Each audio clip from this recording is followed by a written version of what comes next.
This is Matthew, host of the Superhero Ethics Podcast, and I've got an ethical question for you. If I'm trying to help you not listen to ads, is it ethical for me to do an ad to help you do that? If you go to our website, theethicalpanda.com, and just click on the join button, for $5 a month, $55 a year, you get to hear all of our episodes without ads. Was I ethical in doing this? Let me know.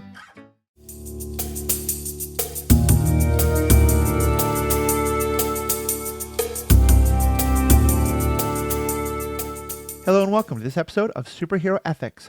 Today we're talking about the movie Heretic by A24, a 2024 movie starring Hugh Grant that caused a lot of conversation and a lot of interest and is part of our continuing series on looking at horror and the ethical questions it raises. This one especially because it raises questions about faith, about belief, about trust, and about is there actually things scarier than two people knocking on your door and saying we want to talk to you about the Book of Mormon. As normal, I'm joined by my podcasting co-host, Riki Hayashi, who suggested this movie. Riki, we'll go kind of into a synopsis of the movie in a minute for people who haven't seen it before, but just give me like the upper level. Why was this a movie you wanted to suggest to me as a horror movie worth discussing? Well, I think all horror movies are worth discussing, Okay. First off. Friday the 13th, Part 4, coming to you soon on this podcast. Which one is that? Is that I have no Jason Goes to Manhattan? idea. I think that's much later in the series. But yeah, this movie, Heretic, I think it was probably the best horror movie last year. Mm. At least I enjoyed it the most, and Hugh Grant gives one of the most delightful and scary performances of his career. I mean, it's definitely the scariest performance of his career, and it's fascinating. I found this movie fascinating because it is essentially a debate on religion between these characters. To me, this felt a lot like the movie Contact from the 90s with Jodie Foster and Matthew McConaughey, where they play, he is a pastor and she's a scientist who's an atheist, and they are lovers, but also have a conflict over alien life and debating the existence of God. Yeah. And in a horror movie, to have that continuation of that kind of discussion, I found fascinating because like the first half of this movie is really just the characters talking to each other. Yeah. About religion and faith. I'm really glad you framed it that way because I think that gets into a lot of both what I loved and, to be honest, what I didn't love about this movie. And let me just give a kind of brief synopsis of the movie for folks who haven't seen it. I definitely do recommend kind of pausing and watching it. But also, I think that a lot of what we're going to talk about today, you don't necessarily need to have seen the movie for, but it's really obviously better if you have. The movie is about these two young Mormon women, Sister Paxton and Sister Barnes, who are, I think they're supposed to be like 18 to 21, around there, quite adults, but obviously quite young adults. And they are going to the houses of people they've met who have indicated they have some interest in someone coming to talk to them about the Book of Mormon, because they are young Mormons and they're working as missionaries to try to convert people. I'll say more about all that in a minute. And they go to the house of this guy played by Hugh Grant, and I will agree, a fantastic performance. And he turns the tables on them. They're trying to ask him a lot of questions. He starts asking them a lot of questions. He starts poking holes in their understanding of things and kind of challenging them in ways that they're not ready for, while at the same time slowly starting to indicate to them that they are not actually, that this is not a safe situation for them. He invites them in. They say they're not allowed to be in the house without a woman present, and he indicates that his wife is in the house. She's just shy, but then she never comes out. That kind of plays out. There's some other things where we reveal he's lied to them. And eventually we get to a point where the debate is continuing, but we also realize he has physically locked them in the house and is not going to allow them to leave. And then it kind of enters into, I'd say, like one part religious debate, as you said, and one part horror movie about, is he going to kill them? Is he going to torture them? What is going to happen? There's a supernatural possible aspect that's entered into, and then that gets played into in some interesting ways. And so it's kind of the duality of those things playing out. And that's where I think I will start the discussion about this movie, because a lot of these times when you've brought up horror movies, I've really enjoyed how the horror aspect really gave an interesting perspective on the kind of non-horror aspect of what we were talking about. Here, as you say, a lot of this movie is about a religious debate and about challenging faith and about what is evangelism and what is proselytizing, and the, raising interesting questions about, what does that mean? And can there be extremists on both sides in terms of, at times, I think, even before the horror parts of it begin, Hugh Grant being a proselytizing atheist in a lot of ways, or whatever religion he's pushing for. I have to say, though, I want to hear more about your perspective. For me, this is a movie that would have been a lot better if it wasn't a horror movie.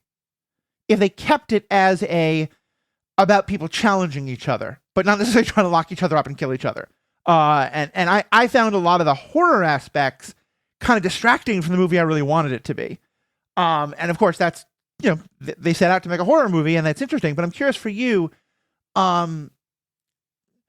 did you feel like this being a horror movie? I don't know. I mean, you like horror a lot more than I do, so maybe it's kind of a weird question to ask you. But I guess I'm kind of, can you see that perspective of kind of thinking this could have been a great movie without all the horror aspect? I don't, unfortunately, because so Hugh Grant's character, Mr. Reed, I would call the personification of an internet sea lion, where he's just asking questions, or he's just like poking a hole in your position, and he continues doing that. And if it was just that, then like you can get that on social media any day. I think the aspect of the horror where he goes from just asking questions to the hints of menace, right, and then like the continued escalation of tension until it reaches an actual point of literal, horror. And there's one good jump scare, and there is, blood and gore in this. Not gore. I'd say there's blood. Yeah. In this movie, it gets bloody, and that to me, like the escalation of tension until it reaches that point, which in reality, like, it is unrealistic. Right. But I say unrealistic, like, unfortunately, like, bad things can happen. But I think in an average situation, when you're debating about religion, you don't expect there to be death. Right.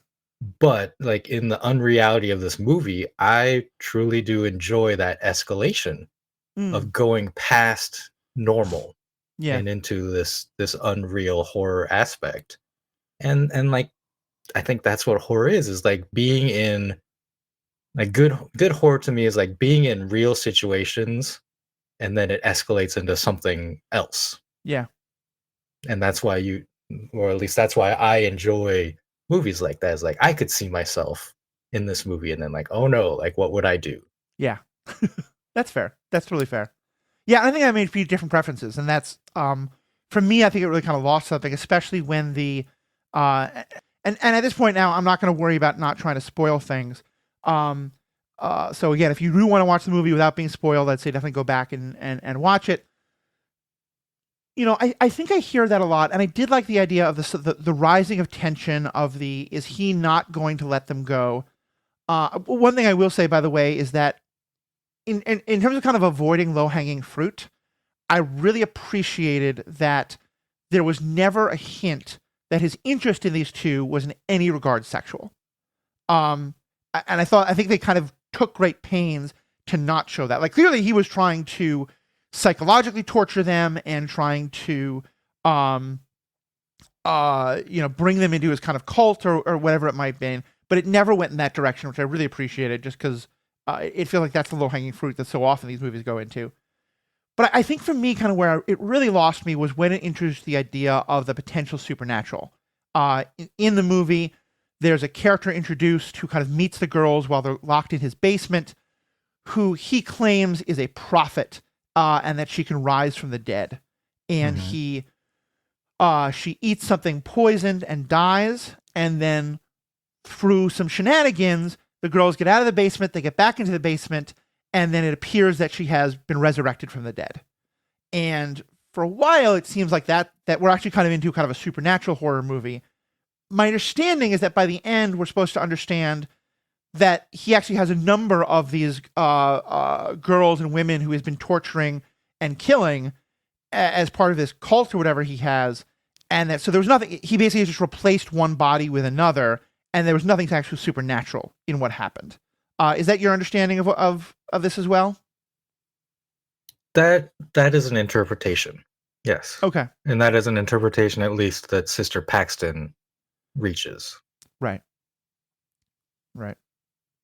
Was that your interpretation as a viewer? I sure. I don't know. Does it matter? Okay. But that's what I think like this movie is doing. It is presenting the situation where they're giving you a plausible non-supernatural explanation. Right. And it leaves open perhaps it was supernatural. And in my opinion, that is kind of like the cover that it is putting over all religion, is like you have to decide if you believe supernatural or not. Right. And how does that affect your decision making with regards to the situation? Right. See, and here I would push back some and say I kind of, and I think this is also part of where that part of the movie lost me somewhat, although I felt better about it when I thought it was perhaps not a supernatural interpretation. And there's a larger question I want to talk about the difference between religion and faith that I think the movie kind of raises, but I wish they'd taken in some other directions. In that, to me, faith, to me, it's kind of like the difference between experiencing the Force, which is faith, versus being a Jedi or a Sith or a Night Sister, which is religion. Like religion is the organizations that have beliefs and structure and hierarchy, some less than or more, and all that. Faith is just your own understanding of things. And granted, I'm both a very religious person and also an agnostic, but there's a lot of folks who are in similar boats, and a lot of great religious theology has been on the idea of like, when something becomes provable, then we're no longer in the realm of faith. Faith is about belief in things unseen. And I forget who, but there was someone who was writing about this that talked about, I think they were talking about novels, but that once God or something supernatural appears on screen or on the page in a real literal way, you're no longer talking about faith, because now we actually have a provable dynamic.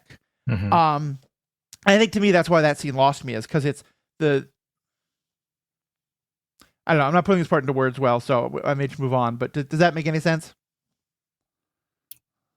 Well, I don't know if it's provable or not. Right. Based on what is visually presented to us. Like, right. If you freeze frame, like perhaps you can tell that it is a different actress, pre and post death, right? Like, and that would prove that it wasn't a resurrection or not. I don't know that for sure. Yeah. Whether that's the way it's presented or not. But what I can say is that they never show any confirmation of Sister Paxton's theory, right? That the body was replaced. There's never like a flashback showing Hugh Grant replacing the body, or the other woman coming up and replacing the body and sitting in her place.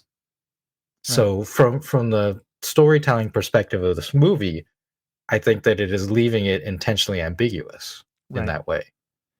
And that's interesting, because I definitely did not think, I thought I heard Hugh, what is Hugh Grant's character's name again? Mr. Reed. I thought I heard Mr. Reed confirm that her theory was correct, because in the end he talks about that his real religion is control, and that's all about like that in many ways what he is doing is kind of being doing what the church has done for hundreds and thousands of years, and what all religions have done, using smoke and mirrors to convince people of things and stuff like that. So and maybe that was just my bias of wanting to hear that. But again, so it's interesting that for you, it's interesting that for you it was not clear. You can't take anything he says at face value. Like, he's constantly lied throughout this movie in an attempt to psychologically manipulate the sisters. So, I mean, even if he admits something, I can't really take that at face value and say, oh, like he admitted that it was fake, so then it's fake. Right. That's like that's part of the problem with the situation with this character is like that he like you said, control. Like his religion is control, and Right. he's trying to control everything so perfectly that it's hard to determine what's real and what's not, and like that's the dilemma he's presenting to Right. Paxton. Which is, I think, and I am both a religious person and I'm also deeply, deeply critical of an awful lot of religion, including my own, to be sure. And I think he is very intentionally mirroring a lot of what religions have often done Yeah. throughout the centuries. And so I thought that was a really interesting play, and we'll get into that. But Yeah, I mean, I said earlier, like he presents himself as an internet sea lion atheist, mm-hmm, but and you mentioned this, the proselytizing, that his atheism is a religion unto itself in yeah, this scenario. That he is trying to present this scenario where he forces this belief onto someone. yeah. For those who don't know, proselytizing is the act of going out and trying to convince people of things, and it's generally used as trying to convince people of a religious message, particularly Christianity. And the word is often used somewhat synonymously with evangelism. Um, very quickly, evangelism. The original word of it, the original meaning of it is just it's from Greek. It's just to spread the good news, the gospel, which is obviously the words that've been taken by Christianity. And so, in theory, any kind of act of talking to people about Christianity is now referred to as evangelism.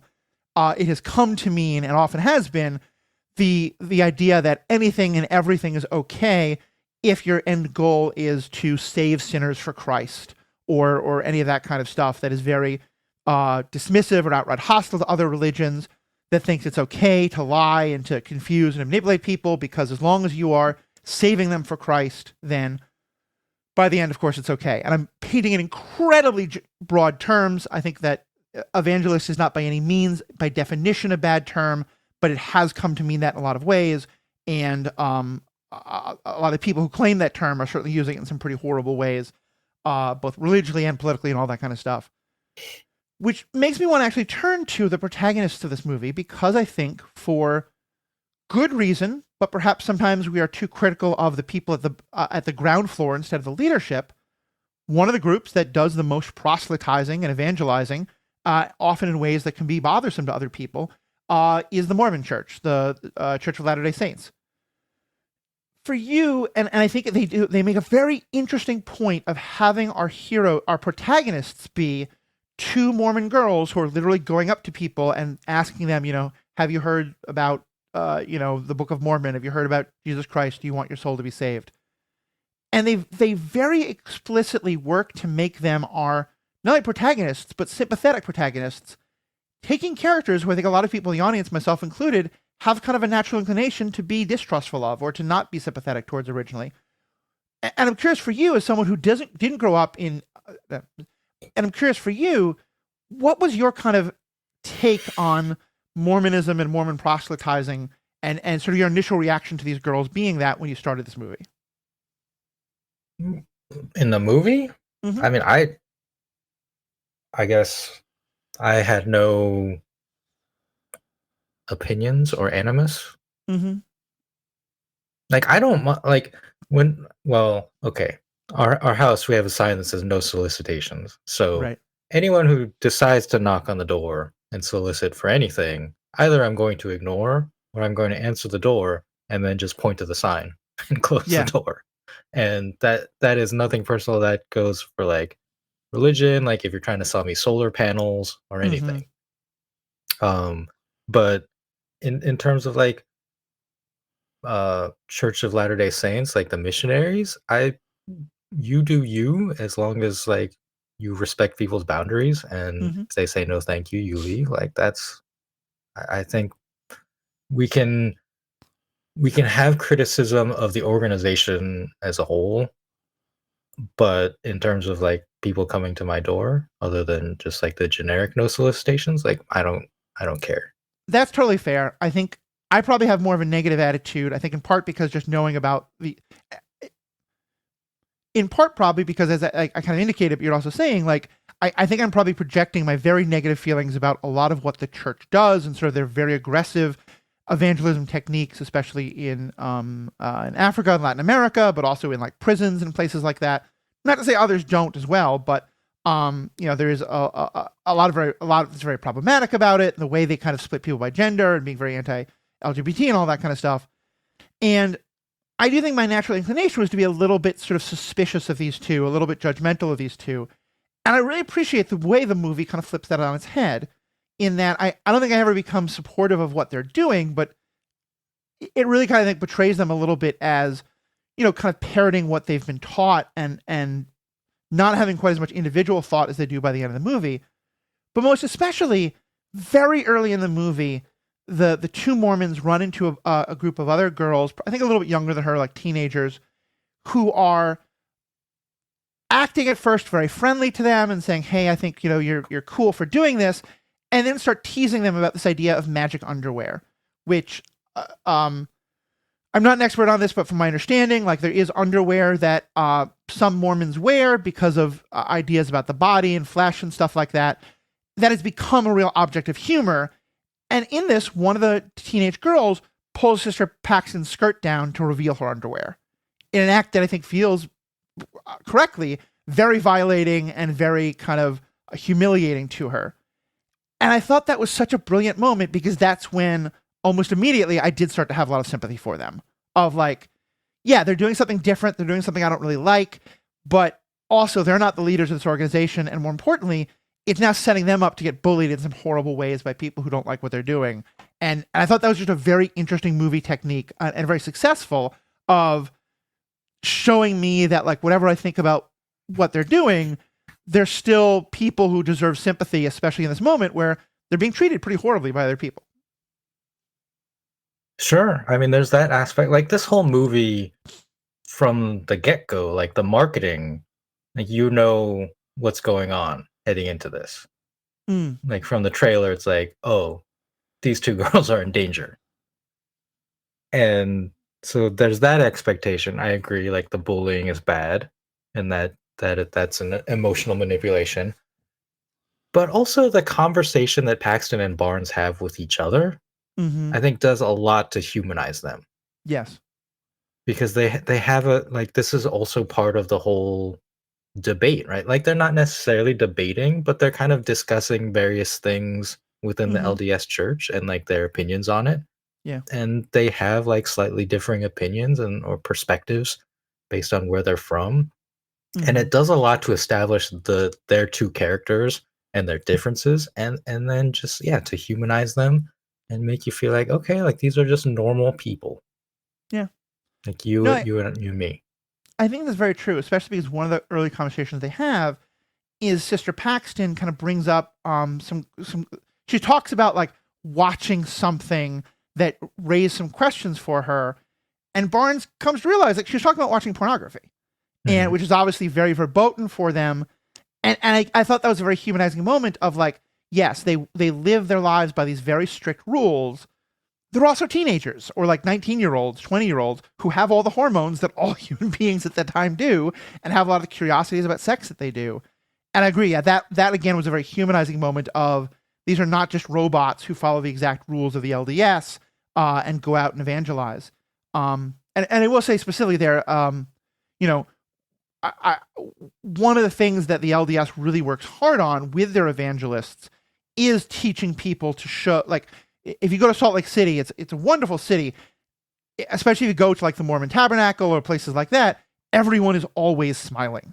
And this is documented, like there's church teachings about how like you always have to be smiling. You always have to show a positive face to show people that being a Mormon will make you happier and will make your life better and stuff like that. And so, yeah, having that humanization, having that showing that they have like questions of their own, I thought was really interesting.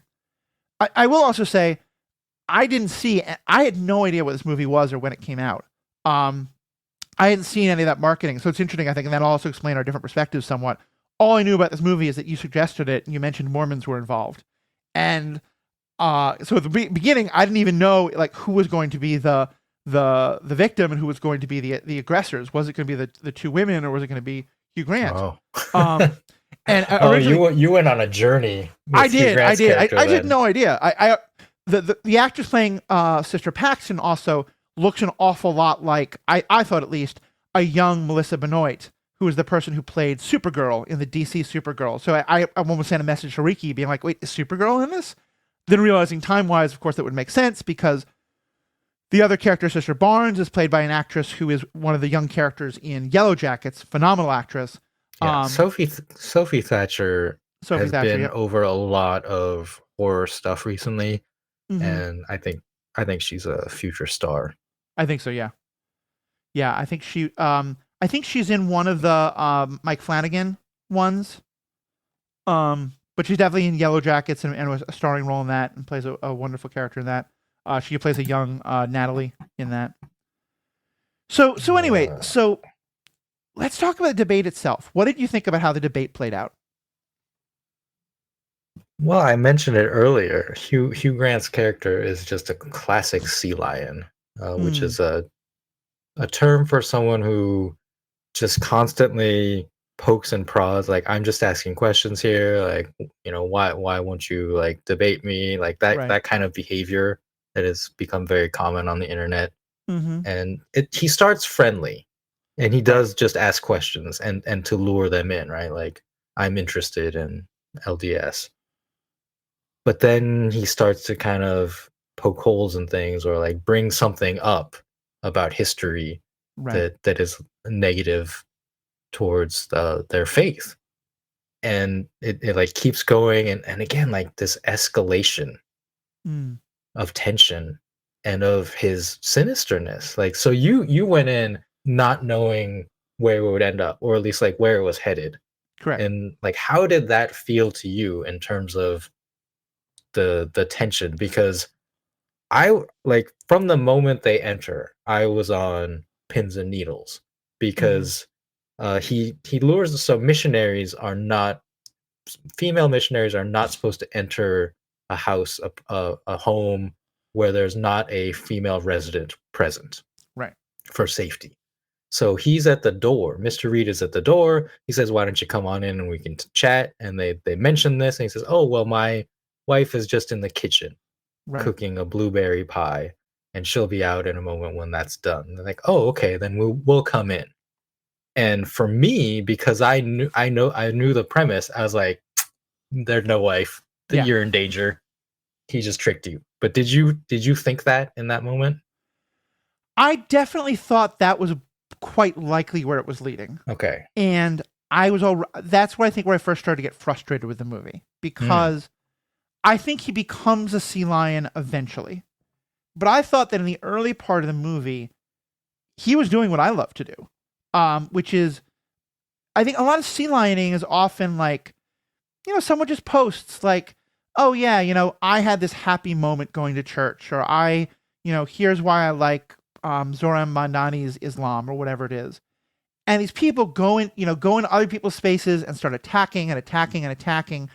And they very rarely are interested in an actual debate. And they're often, as you said, just kind of like they're changing the goalposts to the argument all the time. They're doing all this kind of like, they're not arguing in good faith. And I would not describe what Hugh Grant does in the early parts of the debate as that at all. And the critiques he brings up are about Mormonism in specific, but I think you could bring these up about almost any religion, especially Christianity, which Mormonism is a part of. To be clear, I'm not saying it's not, but and I think to me, what he's revealing is that these girls actually have almost no idea what they're talking about. They have been, and again, I don't think this is their fault. I think they're young, they're inexperienced, this is the oh, system they're part of, but they go in with these talking points memorized, and they're kind of parroting their faith and they're not interested in actual debates. They're not interested in back and forth discussion. They're interested in they're starting from the premise that they are absolutely right and anyone else is absolutely wrong. And it's their job to just tell that people that. And he's saying, but wait, what about this? What about that? And again, he's bringing up stuff from the history of Mormonism that's very problematic. But I think you could do this exactly with like, well, wait a minute. You say the Bible is perfect. Aren't there lines in the Bible that justify slavery? Aren't look at how women are treated in the Bible? All this kind of stuff. And And they have no answer for it. They have no way to respond.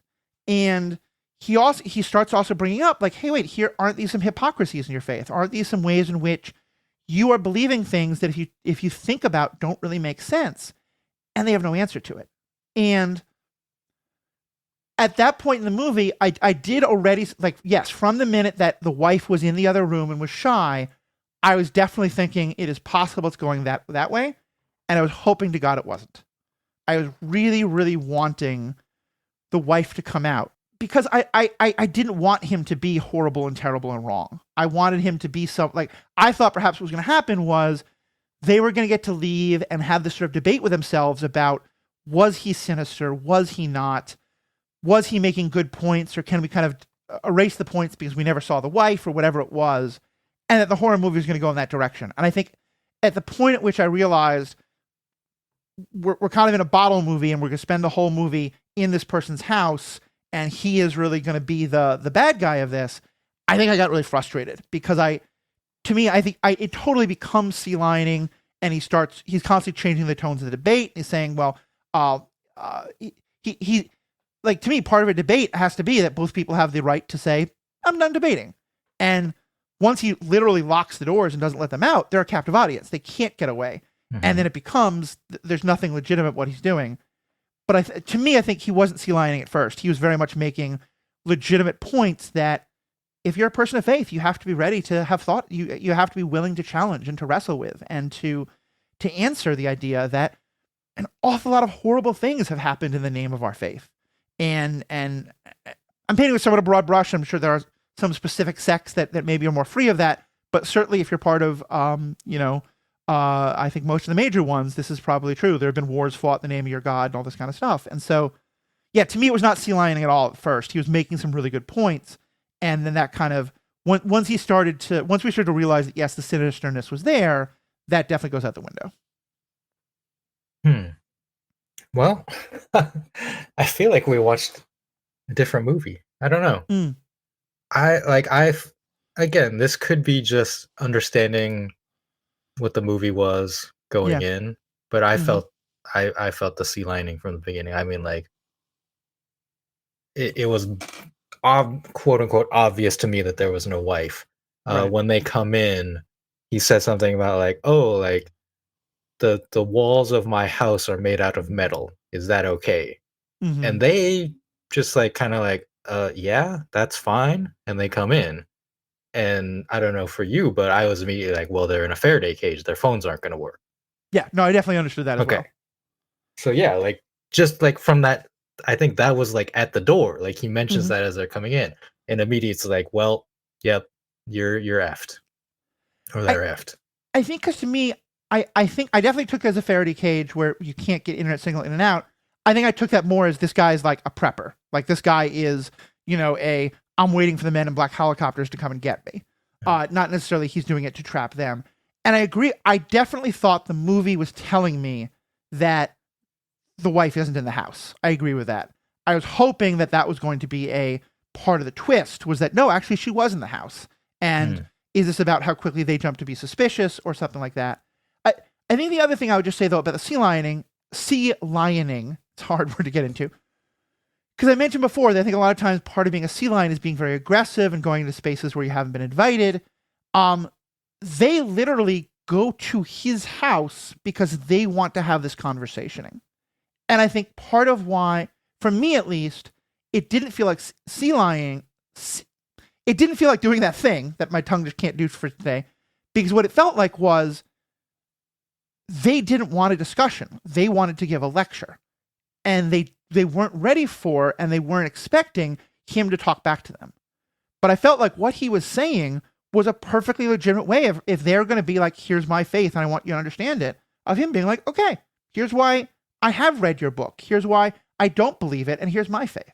And for me, that only feels like, I feel like to call it sea lioning ignores the fact that they basically are starting out not wanting to have a conversation, just wanting to talk at him. And that, for me, what his response is perfectly legitimate there. Mm-hmm. If they're out on the street corner talking about the Book of Mormon only to people who come up and listen to them, and he goes up and starts having this debate with them while they're trying to do other things, then I would much more agree that it's sea lioning. But I think them going to his house, them starting the conversation, it kind of adjusts it for me somewhat. Okay. I feel very differently about this. Mm-hmm. Like you mentioned also that the missionaries were unprepared or some phrase like that, and Mm-hmm. I didn't get that impression. Mm-hmm. I thought that they held their own very well. Some of what maybe you read as unprepared was them, especially Paxton early on in the discussion, being very deferential and meek towards Mm-hmm. him. But Barnes, uh, Sophie Thatcher's character, was very confrontational, Right. or at least like pushing back. So I guess I have a different impression of that. Right. That's fair. So I think kind of one of the central conceits of the movie is about this question of like challenging faith and do you believe and do you not believe and all that. What was kind of your take on that aspect of the movie? Well, personally, right, like I'm not religious Mm-hmm. at all. Maybe some people would define that as atheist. I don't necessarily. Like at some points in my life, I've defined myself as atheist. I've probably defined myself as agnostic. Mm-hmm. Mostly, like I would just say, like draw a line through that section of like religion. Draw a Right. line, like nothing, Yeah. blank. Um, so I found this movie very interesting because of what I mentioned earlier, right? That Reed is presenting himself as an atheist, but in a almost religious way, Yeah. where he is creating the structure within his house of faith, like Mm-hmm. debating faith and like deciding on certain things, like do you go through the left door or the right door, Right. literally in his house, and they lead to the same place. Mm-hmm. Doesn't matter which door you choose. Like all of the pieces of his house, right? The way it's literally constructed, and he's got the model of his own house Yeah. that he's working on. And that is like that speaks to him puppeteering, right? Like he's puppeteering Barnes and Paxton, and he has Right. a model with little figures that he's like walking around the house. The meticulous notes that he's taking, like everything Mm-hmm. about that, I found so fascinating because for me, as someone of like blank religion, I don't I don't care. Yeah. Like you can believe your thing and that's fine. Don't push it on me and like we don't have to talk about it. But he very much like wants to push his non-belief or his Right. belief in his own thing. And he's like taken all of these meticulous steps. It's a hopefully unrealistic character, Mm-hmm. right? But I guess if what we're saying here is that he is creating a new religion, maybe it's not unrealistic, and that the people who have set up past religions have gone to these lengths and this planning and the Mm-hmm. meticulousness to create a structure. Yeah. So maybe it's very realistic now that I think about it. I think there's two things. I think that it was leaning in that direction. I do think the movie was a little more incoherent in that regard than I would have liked it to be. There's a lot of reviews I was reading was talking about how it felt like they didn't really know, the writers didn't really know which direction they were going with him, and that's entirely possible because he's not clearly not sane as we would describe it. So him him jumping back and forth between a couple of different contradictory positions would make sense. But I think this was again where I was frustrated, where I was like, I don't care about them creeping down a stairway. I'd rather like explore these questions. Um, because agree. Also, I do agree with you. Like Barnes says at one point that she feels like his critiques of the church are childish or immaterial, but we never see her respond to them. And so I don't. That's part of why I say I don't feel like she's. It felt to me like she was not prepared because she insults them, but she doesn't actually respond. And I wonder if we're supposed to think she could respond, but we're gonna watch her creep down the stairs instead. But that's But the sea lion of it. Like in an actual sea lion situation online, they just occupy your time with the questions and the criticisms, right? And the best thing to do is just disengage. So like her saying like that's immature, like they tried to disengage. They're like, we want to leave now. And Right. that's the point where it's like, no, they're trapped. Right. He like reveals the trap and you can't leave. But So I don't know. I feel like she did the right thing. It's like, no, like I've seen through you.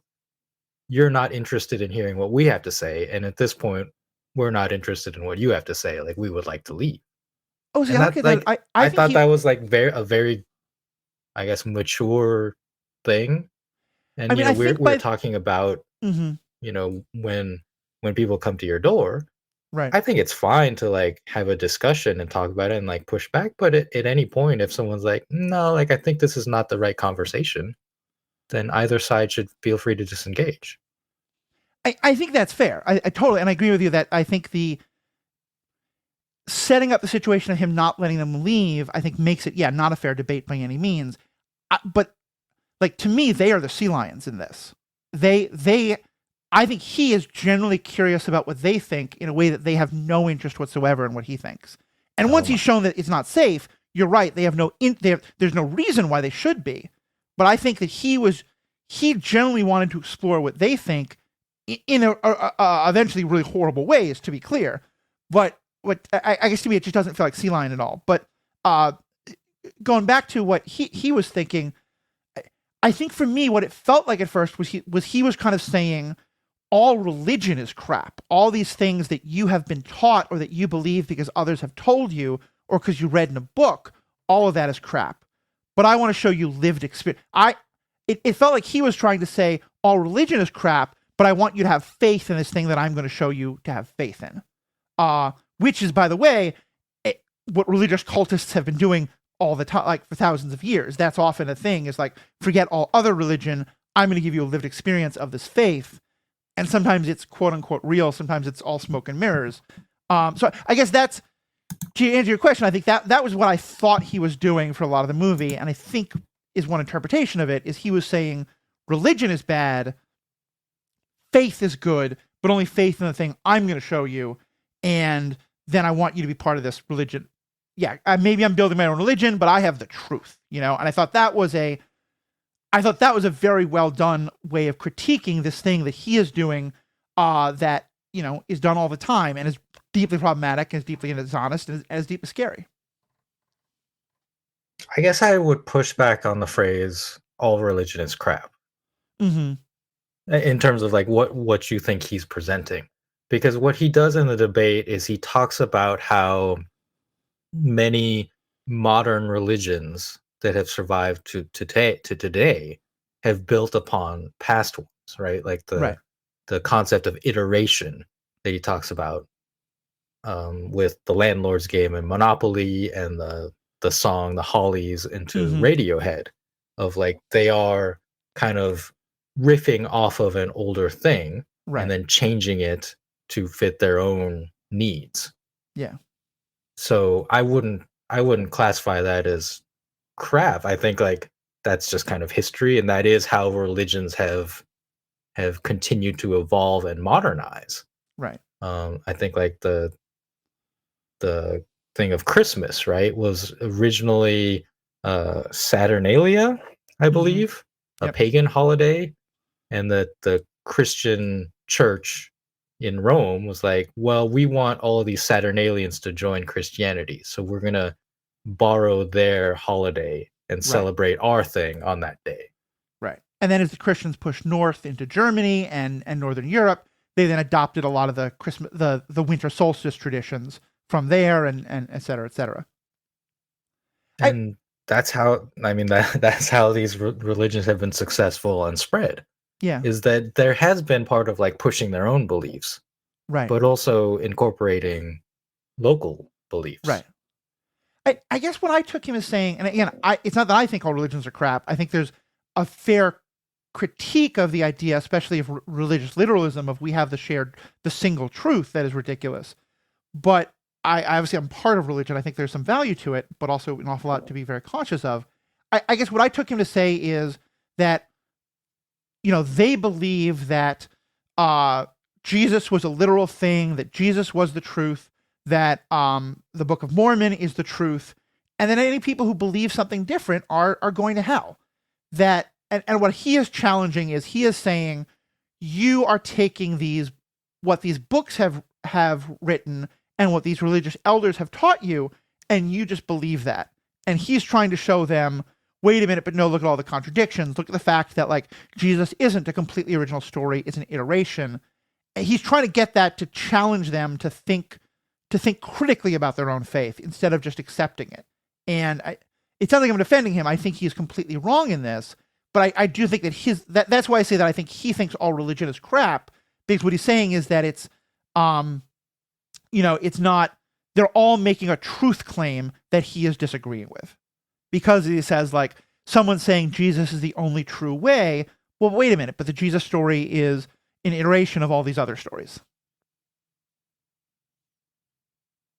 Yeah, I mean, I guess the main reason I would push back on all the concept all religion is crap, like as his perspective, Right. is by the end of it, right? I think it's Paxton that says your religion is control, and we've Right. talked about how he himself is piggybacking Mm-hmm. by using like the idea of a prophet and a resurrection. Right. And, like he himself is using the themes of past religions to create his own. So I don't know if he was just a straight atheist, like no, like I don't believe in any religions, like he wouldn't do that, right? Like he himself is trying to create a religion essentially. Right. So I guess like it's not all religions crap because he believes his own religion, or he wants her to believe his religion. And he's saying like your religion, I guess, I mean, is he saying your religion's wrong but mine is right? Or just kind of like poking enough holes so that like when stuff leaks, like he's got his bowl there to catch the water? I mean, I don't think his argument is logically consistent. And I think that is, I don't think so either. I think I at first because when he first starts saying, wait a minute, my religion is, sorry, when he first starts saying at the end, religion is control, you should be part of my religion, my first reaction was like, what the hell? This is bad writing. Why he hasn't been saying this? I think it's though supposed to be, and here I would agree with you about the sea lining part.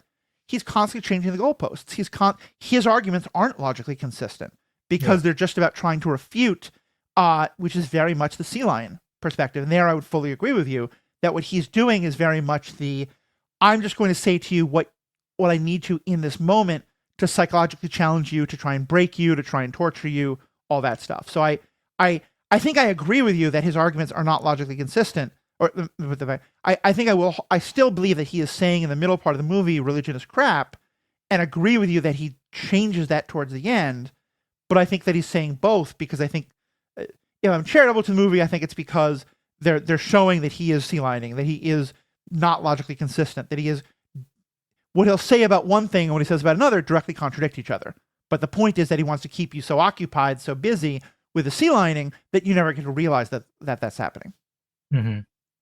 Yeah. Which to me is very much exactly what proselytizing does. And I think that to me is the most brilliant insight to the movie, of realizing like what he is doing is all the worst things that we think of religion doing. Down to like, locking people in rooms and telling them like, you have to listen to me, and if you don't believe me, I'm going to kill you. Like, that's in Christian history all the time.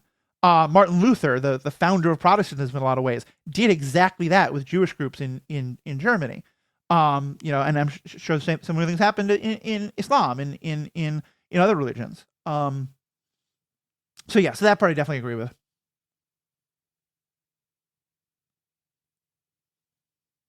Yeah. All right. So, what else in the movie did you want to dive into? I don't know. I mean, I'm still thinking about your presentation of them, the missionaries as sea lions, which I don't quite jive with, but it's an interesting perspective. And I guess for me, it comes down to the fact that like his sea lioning I thought was more obvious. And maybe this is just a different perspective, or maybe this was my expectations going in of who his character is and what he's doing. Right. Um, I guess let me give you one example of where I guess what I'm saying is I don't think either one of them are full on sea lioning, but I don't think that they are engaging in this debate in good faith any more than he is, and why I kind of think they're not really responding to his critiques. And again, because he's locked them in a room, they shouldn't. I fully agree with that. But one of the things that he brings up is he points out how in the world in which Christianity would eventually start to grow and flourish, there had already been a number of religious stories of figures who had died and then been resurrected as a sign of faith or as a sign of the power of the gods or something like that. One of whom is Horus. And from a theological Horus from Greek mythology, who also features in Moon Knight, to bring us back to the superhero realm of all this. Is he not Egyptian? Yeah, he's Egyptian, but I mean like Egypt, like the Syrio-Judea, Egypt, Greece, all these areas are having huge amounts of trade and connection and cultural connection and things like that at this point in time, especially because for the last 500 years, they were all part of first the Macedonian and Greek empires and then the Roman Empire. There's all sorts of theological perspectives in which the Horus story and the Jesus story are very similar, and I think is hard to argue that, like, some of the people who were writing some of the early Christian stories clearly would have had some classical training and some knowledge of some of these stories. Mm-hmm. And her response, when he makes that logical point, her response is, no, but Horus has the head of a bird, so how could you even consider putting them into perspective? That, to me, is 100% a bad faith sea lioning argument, because it's focusing on the aesthetics, not the actual question. It's using it to dismiss a legitimate, historically documented theological connection, and it's doing it in a way that isn't, hey, here's this point you made. It's, oh, you're stupid. It's clearly, it's the head of a bird, so how could you even think to raise this? To me, that felt like a very intentional inclusion of her saying that as a way of saying, like, they're the good guys, clearly. I'm not questioning that for a second. But the theological debate that he's doing is not worse than what they're doing, because they're both just as bad. They're both interested in lecturing the other without actually listening to each other.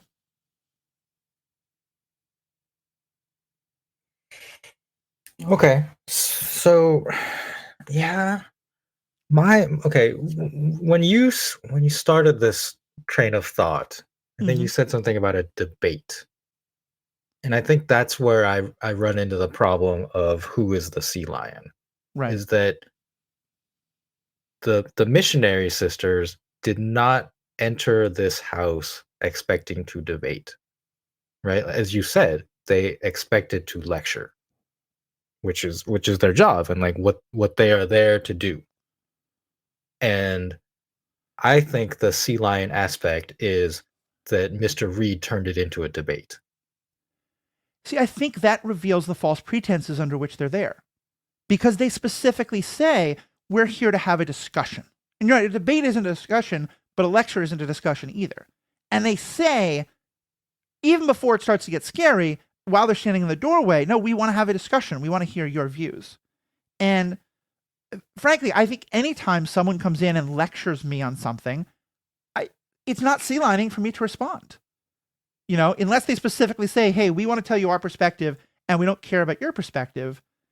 I don't think him wanting to make points to refute the things that they're telling him, especially when they're not, you know, it's, if I come over to your house to tell you why I think you should eat elk meat instead of cow meat, if you and you know that's why I'm coming over, and you respond by giving me a lecture on vegetarianism, yeah, I think that's probably a little bit out of line. But they come over specifically saying, we want to talk to you about religion. And I don't know. I think to me, I think it is incredibly intellectually dishonest and manipulative thing to say, we want to come and talk to you about religion, but we don't want you to point out any flaws in our argument. We don't want you to disagree with us. We just want you to listen and accept the truth. To me, that's a very dangerous thing to do, and it's incredibly manipulative, and it shows a lack of actual faith, a lack of actual understanding, because your arguments they're fragile. They seem very rigid, but like any pushback, and if you're going to fall apart upon any pushback because you don't want that, then what the hell are you doing there in the first place? Yeah, I guess I have a different perspective on it That's in fair. that well, like I said earlier, like if you come to my door, like I'm just not gonna have a discussion. Right. But I guess if I were to invite someone or have a discussion at the door, Mm-hmm. if they're female, with them, I, I'm not trying to defend what missionaries do, Mm-hmm. but I think we all understand what they're doing.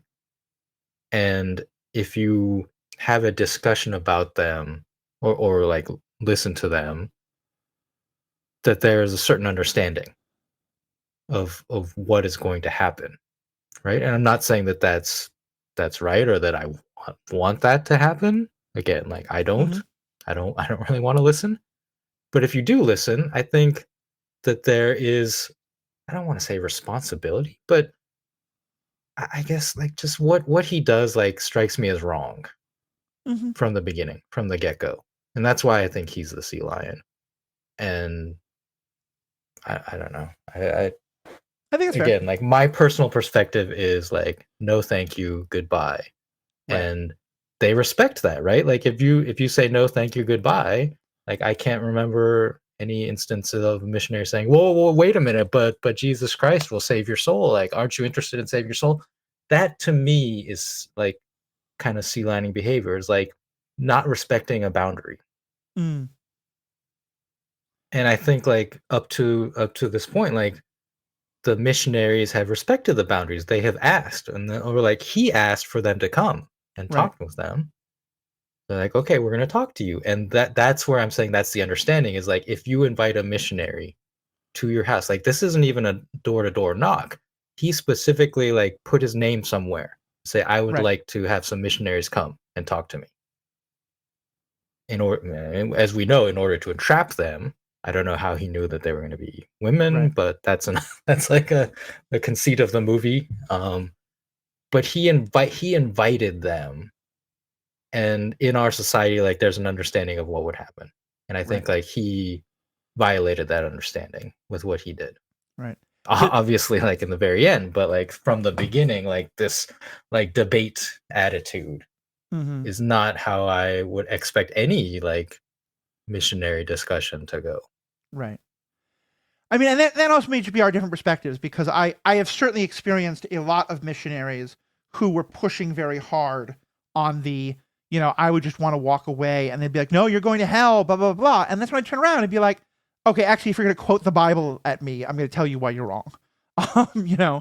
And I admit probably I'm a little more sensitive to it because I am a part of an institution that has done a lot of these terrible things. And so I think I'm very kind of maybe hyper focused on seeing that. I guess to me, that's why I'm so frustrated by what the movie does of making him so clearly the threat, that he's lying to them, that he lights this blueberry pie candle, um, in to fool them in ways. Because yeah, I think it does make his entire, I feel weird defending anything he says, because I think you're right. Everything he says is by definition illegitimate, simply by the fact that he's putting them in an unsafe situation. He's trapping them. He's lying to them. Um, let me shift gears though for a second to what I thought was another interesting conceit of the movie, and maybe this can be our last part because we're already over an hour. Although maybe we'll revisit this movie in later discussions. One of the things that he sets up as an interesting question is he wants them to know. He wants them to to. He poses the question of, what do you do when you have faith in something, but you see more and more evidence that says you're wrong? And I think that is a very legitimate critique of iron faith and faith that refuses to listen to reason or to other perspectives. But what he does is there's a point in the middle of the movie where I think they are coming to realize that the wife is not there, but they keep asking for her to come out. Mm-hmm. And he points out, look, I know that you saw that the candle was a lie, that there's no blueberry pie. I know that you see there's no oven. Why do you still believe that my wife might be here when I've shown you so much evidence that clearly I'm lying to you? And I really I thought that was a really interesting twist of the movie of the, like, I think I like when the horror makes our main characters have to challenge their beliefs in some way, and even if it's a terrible and bad thing. And I thought that I think to me was the heart of when I was most into the movie, was when he was clearly being an awful, terrible person, but what part of what he was doing was sort of pointing out, why do you keep having faith in things when you clearly see all the evidence that's wrong? What was your take on that? Yeah, I think that was when he was the most sinister in the Mm-hmm. discussion portion, Definitely. because he fully reveals his hand, Right. and yet he doesn't outright say like, I don't have a wife, I got you. Yeah. He presents it as a question, and makes them admit to something. Right. And I think that's where obviously he reveals that he has no wife, but Mm-hmm. also like reveals his intention of wanting to control them. Right. So for you, that moment's all about him. It's not an interesting part of that, of wondering why do they still keep believing like she might be there. Um, for the sisters, like, I think they would have to keep believing, because if you're presented with these conflicting narratives, the the narrative where the wife is there and for whatever Right. reason she's just not coming out of the kitchen is safe. Right. The narrative where there is no wife and he's been lying is very dangerous. Right. And I think that is a scary situation. Like, to admit to yourself that you're in danger in that situation presents a whole host of problems that you have to deal with. And they do. I can't remember narratively like when that happens, but Right. they definitely like are stages where they start to realize the danger and try to take steps to get out and mitigate it. They try to make a phone call, Right. and they can't get through. They try to say like at one point like, yeah, we would like to leave. Right. They Um, try to get their coats when yeah, he's not yeah, because watching. they locked their bikes up, and the Right. bike lock key is in the coat pocket that they gave to him at the very beginning, and he hung them up or took them something to cause it. And I guess what I'm saying though is that I agree with the point he's making. Like, he's being horrible and terrible, but as you're right, it is a lot scarier to acknowledge that the truth you've been holding on to might be false. And I think that is a perfect parallel for religion, especially when you have an ironclad faith of this is what happens, and if I am a good person, I will go to heaven, and bad things happen to bad people. That's very comforting. And accepting that might be a lie, that it might not be true, is terrifying. And I think that's the kind of that was kind of the point where the movie most had me, was when it was saying like, he's being this evil, awful person, but he's pointing out this truth to them of that maybe their faith shouldn't be as ironclad as it is, and that they're afraid to acknowledge that in the same way that they don't want to acknowledge that the wife might not be there. Hmm. Yeah, I mean, it's similar to the way he constructs the belief disbelief Right. doors, and the fact that they again like both lead to the basement. So in Right. fact, like, he presents them with a false choice. Right. And like all of these aspects I feel are designed for the movie audience to mirror things that religions have historically done. Yeah. Very much so. Very much so. But that's very tied into this.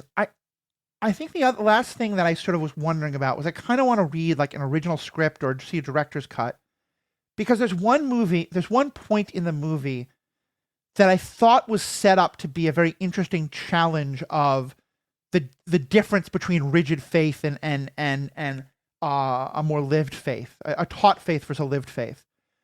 Because by the end of the movie, Sister Paxton definitely she has her faith. She prays for him after he has stabbed her and he has killed her friend, and she has tried to kill him. And there's a scene at the end about a butterfly that has all sorts of different meanings, but I think it's clearly supposed to show that she has kept her faith. But there's one moment that should be a fundamental challenge to her faith, and I think was set up to be, but then was never really explored, which is that at one point they discover, after Sister Barnes has died, that she had a internal contraceptive device. One of the things, I forget what it's called, but it's like an insert that goes into your arm and then slowly releases the hormones that similar to like what a birth control pill was done. Yeah. Did you feel like there was supposed to be more about that in the movie? Did you have a sense of like what that was supposed to mean in the movie?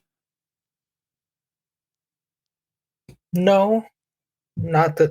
I mean, it's an interesting, because Reed's argument there was kind of ridiculous, right? Like he presents it as he digs the implant out and shows it to Paxton and says, I think he calls her an android. Yeah. Like Barnes was an android. This is all a simulation. Mm-hmm. And so you're saying in that moment, where was that going? No. I think it's very clear that he's again doing the like, are you willing to believe something utterly ridiculous instead of the literal truth? Right. Okay. Because I think that he clearly knows it's a birth control device. He thinks it's a birth control device. And he's kind of praying or hoping on Paxton's ignorance of that. No, that she recognizes it. I don't think it's that he's praying on his ignorance. I think what he's trying to get at is this idea that he's gone through a bunch of times, similar to with does the wife exist? That one of the things that faith will tell you that, you know, and again, not all faith, but certainly some faiths, more conservative or whatever, or even, you know, on other sides, whatever, like these very extreme claims of good people will be rewarded and bad people won't, you know, or whatever it is. And then, so when like the good people turn out to actually be, you know, pedophiles or perverts or tax cheats or whatever, people will come up with these ridiculous off the wall explanations as to why no, this is actually all still part of God's plan. It all makes sense. And the idea that this person who is, you know, like her, dedicated to the LDS ideas would be sexually active, that's one of those things, like, it shouldn't be. If she's sexually active, she's not supposed to be a person of faith. And I think what was set up was this idea that Paxton would have a crisis about that. And so he's kind of trying to test, is Paxton more willing to believe that she was a robot because she simply cannot accept that you can be a good person, a person of faith, and be sexually active before marriage. Mm-hmm. And so that's why I think he spins the thing, and because she's been growing in her faith as the movie goes and maturing in her faith, that's when she's able to kind of accept it, like, no, this is contraception. And I'm going to guess that there was more to that scene in the movie, and they decided it would be too muddled or too hard to explain or whatever, because it felt like there was a lot more possibility there that they just didn't do anything with. Well, it is my understanding that women will take birth control or have this implant that releases hormones, even if they do not have an expectation of being sexually active, just for the other medical benefits of the birth control. And that is both very true. That's also a position that is argued against by, I only know this because I worked in, you know, working for access to birth control and to hormones like that for that exact reason. The Mormon Church, along with others, specifically teaches that that's all a lie. That's just a trick to, you know, force sexual activity by the godless heathens and the Jews and all this. So I agree with you. I don't think that would have been a conceit for Paxton. But again, that's like I would love to have the movie explore that more. Yeah, we don't get enough to know her position on that because of the weird android swing. Yeah. I'm not sure what that was. You're right. It's a little weird Yeah. because I think it's weird as just as a movie fan Mm-hmm. because Sophie Thatcher last year was also in another movie called Companion where she does play an Mm-hmm. android. So I Oh, don't that's know if that was interesting. meant to Okay. be a reference to that, like outside Mm, thing or not. But it could also, yeah, like it could have been just a weird swerve by Hugh Grant, the actor, mm-hmm. because one of the interesting things that I learned about this movie is when they were filming, because like the first half is just a lot of talking and a Right. lot of the debate, right? So there's one part where Mr. Reed mispronounces the name of one of the prophets and they Mm-hmm. correct him. And that moment, they have said in interviews that Hugh Grant, the actor, made the deliberate choice to mispronounce that word. And he did Right. this like several other times where he said something wrong or something different to elicit a natural reaction from the actresses, Sophie Thatcher and Chloe East, Mm. to basically like make sure they were paying attention and they were still engaged with the Yeah. scene rather than just like reading their lines. Oh, I love that. That's So I'm awesome. wondering if like that was another one of those like weird Hugh Grant swerves where he's just like, she's an Yeah. android because Sophie Thatcher played an android. It could They be. just Yeah. left it in. Yeah. We just don't know. And I think it's worth mentioning also that Sister Barnes, the Sophie Turner, has kind of a resurrection moment of her own where, Sophie and this is a Thatcher. pretty common horror trope, but like it seems to all extent she died. And then right when it seems like Reed is going to finally kill Paxton, she comes out of nowhere to swing this kind of nails in a board weapon they've created to save her. And then she does die for good. And I think you can just say that's a like, a dying person gets a shot of adrenaline and has one more moment. But you definitely could look at that as like a resurrection moment. And so yeah, so Yeah, the the whole thing. ending of the movie is just like almost completely ambiguous.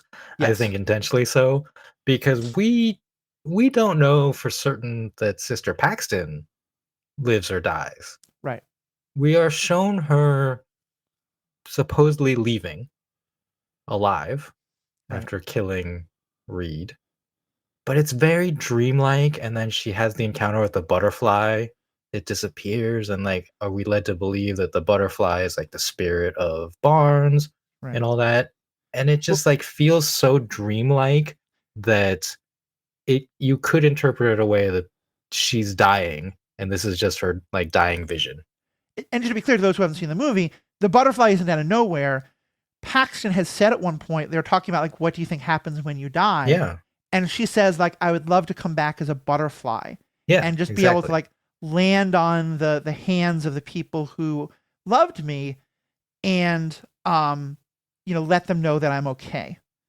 And and so the butterfly landing on her, like I think is definitely a symbolic there.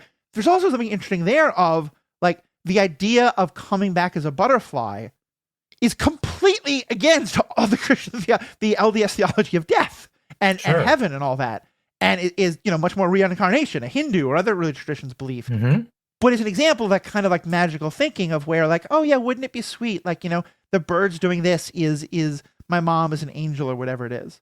Um, I do think like the filmmakers do a lot of that of kind of like intentionally like spraying mm-hmm, shots all over yeah, in an ambiguous way because like that's part of the point is like it ends ambiguously and then we're not meant to necessarily understand that the movie itself like takes a position one way or right, another, which right, is I do think like that is part of what makes this successful and yeah, makes it a good movie is that mm-hmm, I would not want this to be like religion is absolutely right or the atheist is absolutely right. Like yeah. they intentionally leave all of these hanging threads because they want the audience to think about it and to kind of like come to their own conclusions.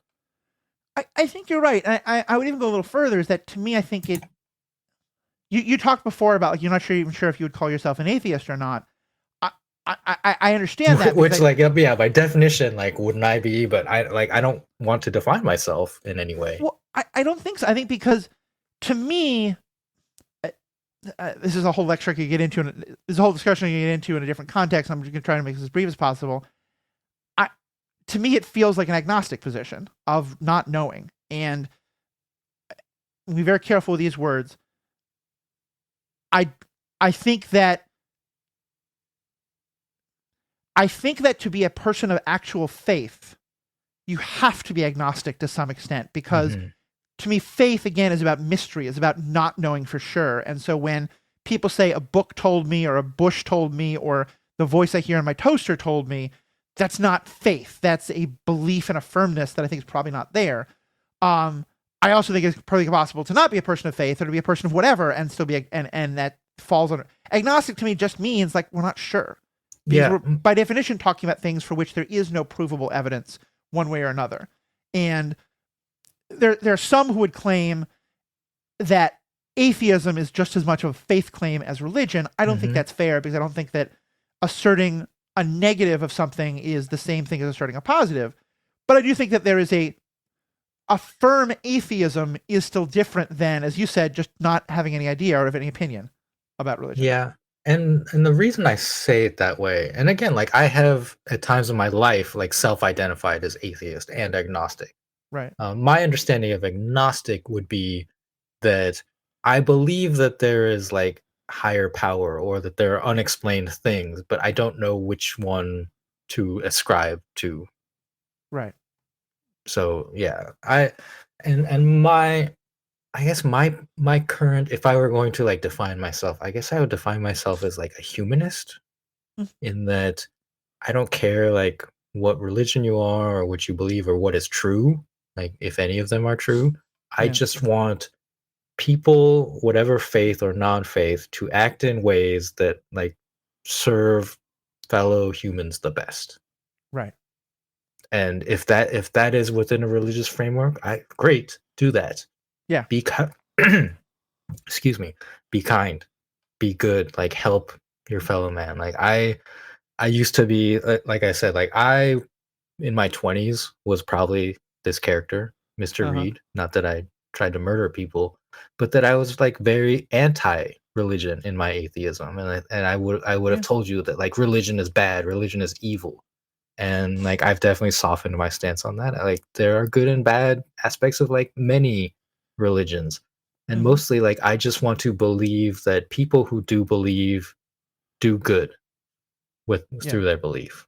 And there are lots of examples of that, right? Like so many like community food banks and stuff like serve communities based on their faith. They do it because of their faith. And I think that's great. Yeah. No, I definitely think that makes a lot of sense. And I think that there's a whole other set of points that this brings up for me about how a lot of the terms we're using, especially like atheism and like the way we discuss religion in the American culture that we both live in, is very much dictated by an Abrahamic idea of religion, you know, of Christianity, Judaism, Islam, and their offshoots, that we're like, you know, I've heard Buddhist scholars or like say that like in many ways Buddhism is an atheistic religion, or you know, that terms like atheist or theist or things like that don't really apply to a lot of non-Western religions. So yeah, there's so much more to discuss. I didn't love the movie, but I really love this discussion we had. So thank you so much for bringing it up to me, and I'm glad we got to talk about it. I loved the movie and I loved the discussion. Good. Well, then all here. Fans, what do you think? Have you seen the movie? Have you not seen the movie? Are you a little surprised that the Christian is defending the murderous atheist, and then the non-religious person is defending the Mormons? What do you? Would love to hear your thoughts, perspectives. Am I what? Well, okay. What am I defending? Well, you're. I'm gonna sea lion you now. That's fair. I've been kind of sea lining you about this whole movie, so that's fair too. Just in that, I think I have a more negative perspective on what they are doing, and that the act of going to someone's house, it feels like you're saying that it is legitimate for them to go to someone's house, want to talk to them about their religion, but not really want to hear debate back. And that's where I think I very much disagree with you. That by saying we want to have a discussion, they're opening themselves up to the critiques that he's raising. Yeah, okay. So this was something I thought of earlier. That this is a good time to mention this. Is that One of the things related that I really dislike is when someone is like in a public space, like in my town, like the public central park of the city. Mm-hmm. Every once in a while, when I go there, the library's there and like the downtown area, there'll be someone with like a portable speaker and a microphone. And they are like talking about Jesus and like saving souls and all that. And I find that very annoying Yeah. to do that in a public space. And I feel like that is they have the right to if they have the proper permits and whatnot. I Mm-hmm. don't know, but I feel that that violates like a social code for Mm-hmm. me. Yeah, I'd agree with that. New York City subway trains, where I'm used to it happening, I think are even worse because you can walk away from Central Park. A subway, you're literally trapped in this Hmm. car Yeah, underground. It's so much harder to get away yeah, from. Um, no, that makes a lot of sense. Yeah, and I do think that the specifics of how it's set up are like I think there's so many things you could change if you make it, it Mrs. Reed, or if you make the two Mormons men, or or if it's that Sister Barnes and Paxton rang his door because they're going door to door. I think all those things change the nature of the debate in very important ways, and like we barely touched yeah. the I surface of think so. those, but Yeah. like viewing this as just a traditional religious discussion is obviously incorrect because there's just so many other factors that go into this, and I don't want to doubt that at all. I just want to point out I got the movie poster here in front of me, and it is Hugh Grant like in the shadows, like his face is coming out of the shadows, and his hand is reaching towards like the two figurines that he made for the little doll Um, set. So he's reaching out like very much like menacingly. And then the title of the movie Heretic, and it says question everything. right. So that to me, like if you missed that or if you didn't see the trailer, I could see how Yeah. you would go into this feeling differently than I did.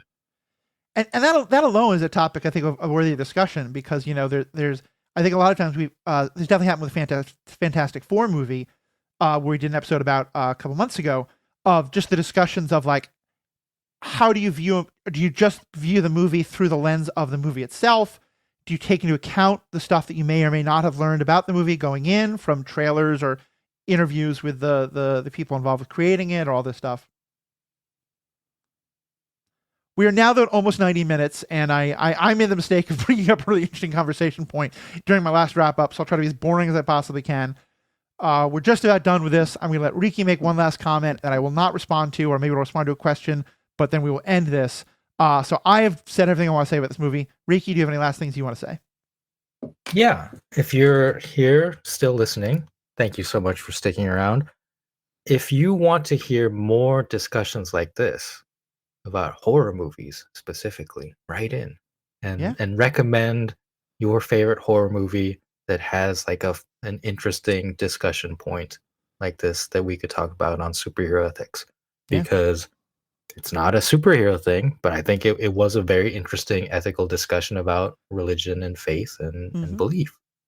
I think, And hopefully like we did it respectfully. Like I, have said many times my position is that like I'm not religious, but I mm-hmm. do try to listen and be respectful of people's beliefs that are different from mine.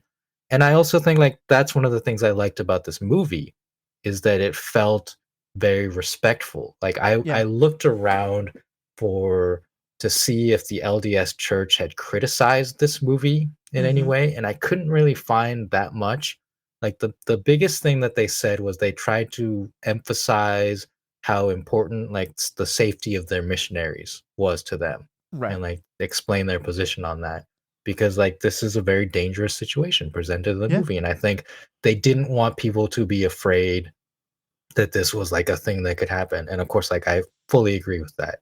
yeah, And I want to be clear, like that this movie like should not it should not be a blueprint, obviously. And I think like the creators themselves went to great lengths to show how meticulous Reed yeah. was and all of his preparation and everything, so that this is not like a realistic thing that can be copycat, hopefully. I think that's very true, and I think especially the fact that they named the Book of Mormon, the movie, as they said, the South Park movie, because it's by the people who made the musical, and the movies. I don't think the they make a point of naming the Book of Mormon, which is written by not the actual Book of Mormon, but the musical written by the guys who wrote South Park. That I think is probably that, and maybe like Sister Wives or Big Love are like some of the most known Mormon perspectives out there. And I think they did a very intentional thing of like naming that and saying like, this is going to be a different kind of portrayal. And like I said, having one of the first things we see is Sister Paxton be bullied by these teenage girls in this pretty horrific way of having her clothing stripped away. Felt very intentional. It was just a very hard hit, quick moment to be like, don't think of these as just two annoying proselytizing, prudes who don't understand you or going to judge you. Like, these are two real people who have beliefs that people may agree with or may disagree with, but they're real people. We're going to humanize them. We're going to tell their story and respect their position. And for me, as someone who probably was pre-inclined to be even more critical than I think yourself, that was really helpful. I think it was a very, I love that they did that. I love that they showed the safety stuff, especially because I think there's some ways in which the very conservative religious people where sometimes the safety is about gender, and like these male politicians who won't go to lunch with a woman by themselves because of all these kind of very misogynistic ideas. I think they did a real point of, again, not sexualizing anything in this, talking about it specifically from a safety perspective, about being alone in someone's house. I think they did a very good job with all of that, of showing like, humanizing this perspective, humanizing the safety and why it's so important and all that. Yeah, I mean, shout out to, we haven't mentioned their names, but Scott Beck and Brian Woods are the director-writer duo on this movie. And from what I have found, like, they are not LDS or X, but both of the women playing the missionaries, Sophie Thatcher and Chloe East, were raised in the LDS church and at this time have left the church. Oh, that's so I feel like that was probably intentional casting, and that they likely like had a lot of say in crafting their characters because of their background. Mm-hmm. I think that's true. I think that makes sense. And I will say, like, there is a history. We have so much more to say about this movie. I might break this up into 2 episodes. We'll see. I appreciated that they named some of the ways in which Mormons are held out for critique, even by other Christians, in ways that are pretty unfair. And one of my favorite examples is I used to be very involved with the pagan community and neo-paganism and stuff like that. And I remember getting a copy of a fairly, right-wing evangelical magazine that had a whole article on, hey, paganism is a perfectly legitimate religious perspective. And this evangelical perspective was that all other religions are kind of stepping stones to Christianity. And this was saying, like, the pagans are just as wrong as the Jews and the Buddhists and the Muslims and everyone else, but they're a legitimate religious perspective. And so we should understand their religious perspectives so we can respect them and help bring them to Christ. And then literally the next argument was, but Mormonism is a cult and are dangerous and scary and satanic. And I remember showing this to some of my like pagan friends and being like, look, according to this branch of evangelicalism, like, you're less scary than the Mormons. And the fact that the first attacks he brings up are about polygamy, yes, I think are legitimate concerns about the early founding of Mormonism and today about some extreme Mormon sects. There are also Catholic sects in different parts of the world that still allow polygamy, often in horrifically, not like polyamory, but like some horrifically sexist ways, misogynistic ways. Like, there's a lot of the critiques of Mormonism by other Christians that often feel to me very like, you're throwing stones for things that you're probably just as guilty of in your own way. So I like that they brought that up, and I think having the two actresses be Mormons themselves or ex-Mormons themselves probably helps with that a lot as well. Yeah, there's so much more we could talk about, as usual. Yeah. All right. I'm going to call an end, but probably we're going to keep referring to this movie again and again. So watch it if you get a chance, or don't. Like I said, I didn't love the movie, but I thought it was a very well made. Like, I hate seafood, but I can recognize very well made sushi. That's kind of how I thought this was a very well made horror movie. I just didn't want it to be a horror movie because I loved so much the other stuff. But yeah, check it out if you want, or if not, just listen to this. But definitely, as Riki said, Write in, tell us other horror movies you want us to listen to and check out. On behalf of Riki and myself, thank you so much for listening. May the force be with you.